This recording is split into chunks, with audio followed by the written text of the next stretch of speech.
இயேசு கிறிஸ்துவின் இனிய நாமத்தில் வாழ்த்துக்கள். இந்த நாளிலும் மார்க் எழுதின சுவிசேஷம் 14வது அதிகாரம் 13வது வசனத்திலிருந்து 36வது வசனம் வரையிலும் நாம் தியானிக்க போகிறோம்.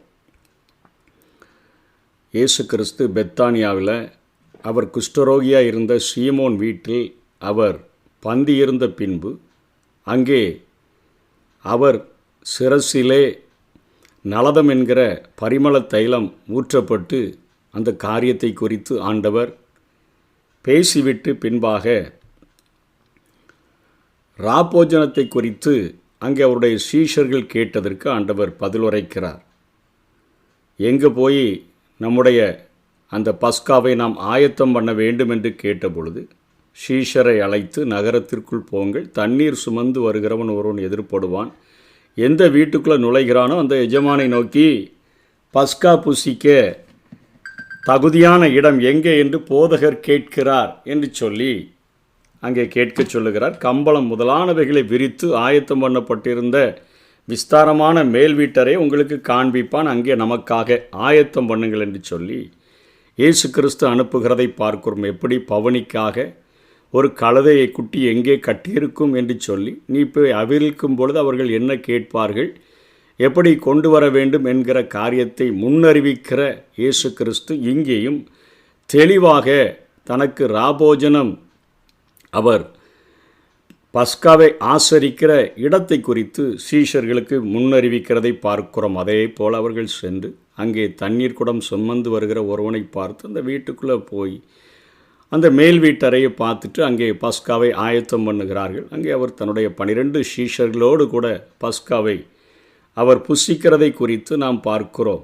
மத்தேயு 26ஆம் அதிகாரம் 17லிருந்து 30 வரையிலும், லூக்கா 22ஆம் அதிகாரம் 7லிருந்து 23 வரையிலும், 1 கொரிந்தியர் 11 23லிருந்து 25 வரையிலும் அங்கே பவுலும் எடுத்து எழுதுகிறதை பார்க்கிறோம்.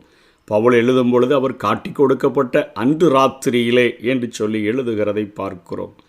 எல்லா சீஷர்களும் ஆண்டவரை விட்டு ஓடி போகிற அந்த ராத்திரியில் எல்லாரும் தன்னோடு கூட 3.5 வருடம் உண்டு உறங்கி மகிழ்ந்த எல்லாரும் தன்னை விட்டு ஓடி போகிற யூதாஸ் காட்டி கொடுக்கிற பேதுரு மறுதளிக்கிற அந்த ராத்திரியில் அப்பத்தை எடுத்து பஸ்காவின் நிழலைத்தான் இதுவரையிலும் அவர்கள் ஆசரித்து வந்தார்கள். பஸ்கா ஆட்டுக்குட்டி, அதாவது எகிப்திலே அவர்களுக்கு சொல்லப்பட்ட அந்த காரியத்தை அனுசரித்து வந்தவர்கள். இப்பொழுது பஸ்கா யாரை குறிக்கிறதோ அவரே இப்பொழுது அந்த அப்பத்தை எடுத்து பிட்டு இது உங்களுக்காக பிற்கப்படுகிற உண்மையான நிழல் அல்ல, இது உண்மையான நிஜமாகிய பஸ்கா என்கிற ஆட்டுக்குட்டியாகிய நான் என் சரீரத்தை நான் இப்போ பிற்கப்படுகிறதற்கு ஒப்பு கொடுக்க போகிறேன் என்று சொல்லி அதை பிட்டு அவர்களுடைய கரங்களில் கொடுத்து இதை வாங்கி பூசியுங்கள், உங்களுக்காக பிற்கப்படுகிற என்னுடைய சரீரம் என்று சொல்லுகிறார். அதே போல்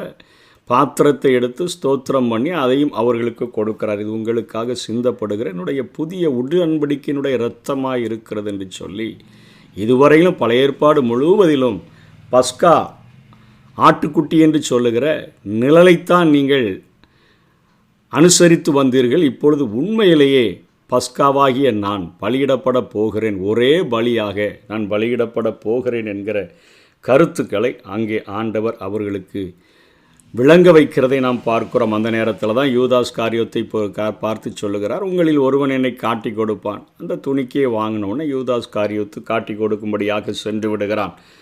அந்த நேரத்தில் பேதுரு இயேசுவை மறுதளித்ததையும் முன்னறிவிக்கிறதை பார்க்கிறோம். 27ஆம் வசனத்திலிருந்து 31வது வசனம் வரையிலும் பார்த்தோம் என்று சொன்னால் அது மத்தேயு 26 31லிருந்து 35 வரையிலும் எழுதப்பட்டிருக்கிறது. மெய்ப்பனை வெட்டுவேன், ஆடுகள் சிதறடிக்கப்படும் என்று எழுதியிருக்கிறபடி நீங்கள் எல்லாரும் என் நிமித்தம் இடரலடைவீர்கள், உயிர்த்தெழுந்த பின்பு உங்களுக்கு முன்னே கலிலேயாவுக்கு போவேன் என்று அவர் சொல்லுகிறார். அப்பொழுது பேதுரு அவரை பார்த்து, உமது நிமித்தம் எல்லாரும் இடரலடைந்தாலும் நான் இடரலடையேன் என்று அங்கே சொல்லுகிறதை பார்க்கிறோம். சேவல் கூவுகிறதற்கு முன்னே 3 தரம் மறுதளிப்பாய் என்று இயேசு சொல்லுகிறார். நான் உம்மோடு கூட மரிக்க வேண்டியதாக இருந்தாலும் உம்மை மறுதளிக்க மாட்டேன் என்று உறுதியாக திரும்பவும் பேதுரு பேசுகிறார். எல்லாரும் அப்படியே சொன்னார்கள். இப்போ இயேசு, பேதுரு, யாக்கோபு, யோவான் 3 பேரையும் கூட்டிக் கொண்டு திகிலடையும் மிகவும் வியாகுலப்படவும் தொடங்கினார் என்று வசனம் 33. அவர் இப்பொழுது கெத்சமனேக்கு அவர் கடந்து வந்து விட்டால், கெத்சமனேயில் பாவச் சுமையை ஏற்கிற ஒரு படலமானது இப்பொழுது அது நடக்கப் போகிறது. இதில் கொஞ்சம் ஆவியானவர் எழுதி வைத்திருக்கிற ஆழங்களை நாம் புரிந்து கொள்ள முடியும். அங்கே அப்பா பிதாவே என்று சொல்லி ஆண்டவர் பிதாவை அழைக்கிறதை பார்க்கிறோம். இந்த பாத்திரத்தை என்னிலிருந்து எடுத்து போடும், ஆகிலும் என் சித்தத்தின்படி அல்ல உம்முடைய சித்தத்தின்படி ஆக கடவது என்றார். அப்பா என்ற சொல் உலக மொழிகளில் எல்லாமே பலவற்றிற்கும் பொதுவாக இருக்கிறதை நாம் காண முடியும். அரேபிய மொழியிலும் அப்பா என்றே வருகிறது. இதற்கு இணையான கிரேக்க சொல் பட்டேர் என்று சொல்லி, பாட்டேர் என்று சொல்லியும் அதை அழைக்கிறார்கள். அப்பாஹோ பாட்டேர் என வருகிறது. இங்கு அவர் தமது செல்ல பிதாவை நெருக்கமாக அழைக்கும் நிலையில் இந்த வார்த்தையை இயேசு கிறிஸ்து கை கொள்ளுகிறதை நாம் பார்க்கிறோம். இங்கு கிறிஸ்து மரணத்திற்கு பயந்து இவ்வாறு கூறலை. ரட்சிப்பின் திட்டமாகிய பலியாகுதலை என்னை விட்டு எடுத்து போடும் என்றும் கூறவில்லை. சர்வ ஞானியாகிய இயேசு அப்படி ஜெபிக்கவும் மாட்டார்.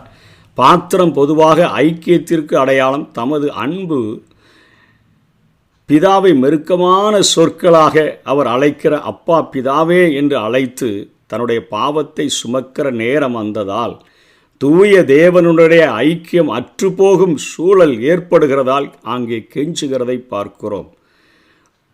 ஏதேனில் ஏற்பட்ட விரிசலை அடைக்க கெத்செமனேயில் இயேசு கிறிஸ்து துடிக்கிறதை பார்க்கிறோம்.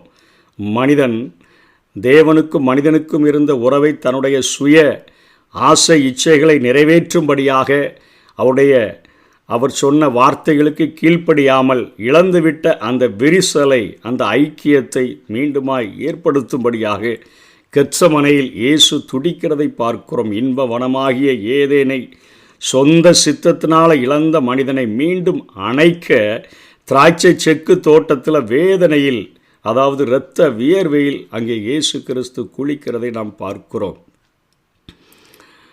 பிதாவினுடைய பிரசன்னத்தை, அந்த பாவம், உலகத்தின் அத்தனை பாவங்களும் தன்மேல சுமத்தப்படும் பொழுது இழக்கக்கூடிய ஒரு நேரம் வருகிறதே என்கிறதை உணர்ந்து ஆவியின் பிரிவில் அத்தனையாக துடிக்கிறார்.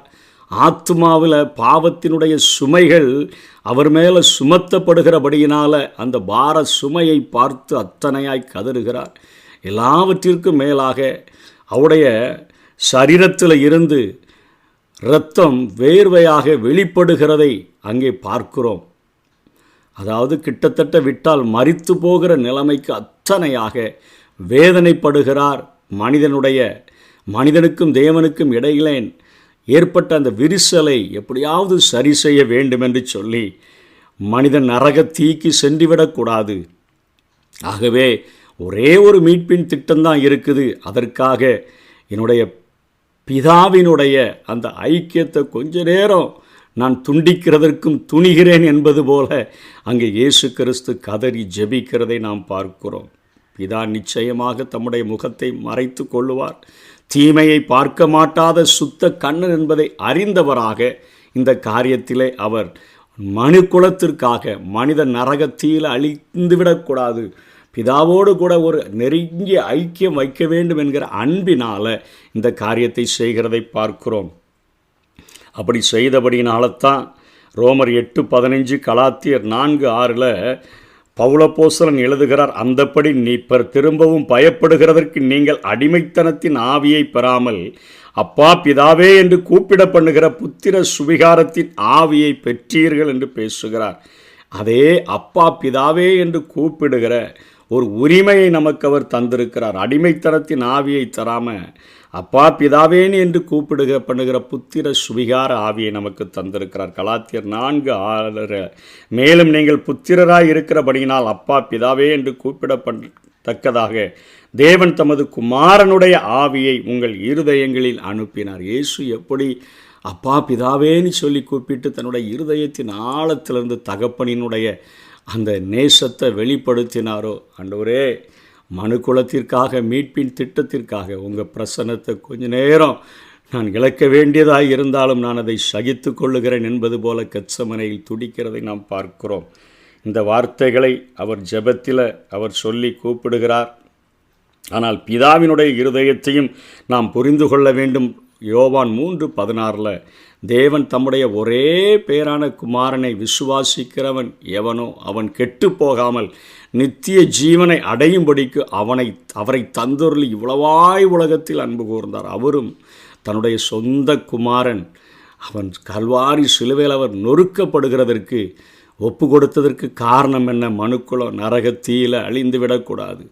தனக்கும் மனிதனுக்கும் ஏற்பட்ட அந்த விரிசலானது இயேசு கிறிஸ்துவினால் மாத்திரமே, அவருடைய பாடு மரணங்களின் மாத்திரமே அது நடந்தேறும் என்கிறதை அறிந்தவராக தன்னுடைய சொந்த குமாரனை நமக்காக தந்துவிட்ட அந்த மகா பெரிய பேரன்பையும் கூட நாம் வேதத்தில் பார்க்கிறோம். ஆகவே இந்த அன்பை புரிந்து கொண்டவர்களாக இயேசு கிறிஸ்துவும் பிதாவின் பிரசன்னத்தை கொஞ்ச நேரம் இழந்து நரகத்தீயில் நான் தப்ப வேண்டும் என்பதற்கு எனக்காக உதவி செய்யும்படியாய் அவ்வளோ பெரிய அந்த தண்டனையை ஏற்றுக்கொண்டாரே. பிதாவும் தன்னுடைய மடியில் தவழ்ந்த செல்ல பிள்ளையாகிய இயேசுவை எனக்காக கல்வாரி சிலுவையில் அவர் துள்ள துடிக்க கொல்லுகிறதற்கு, சிலுவையில் அறைகிறதற்கு ஒப்பு கொடுத்தாரே என்கிற அந்த அன்பை புரிந்து கொண்டவர்களாக நாம் இயேசுவை பின்பற்ற வேண்டும், பிதாவை நேசிக்க வேண்டும்.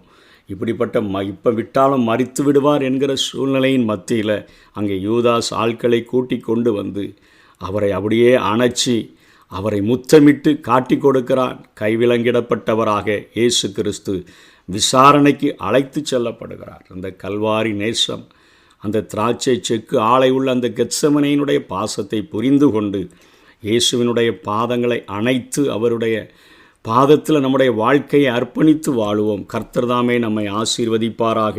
ஆமென். கல்வாரி அன்பை எண்ணிடும் வேளை கண்கள் கலங்கிடுவே, கர்த்தாவும் பாடுகள் இப்போதும் நினைத்தால் நெஞ்சம் நெகிழ்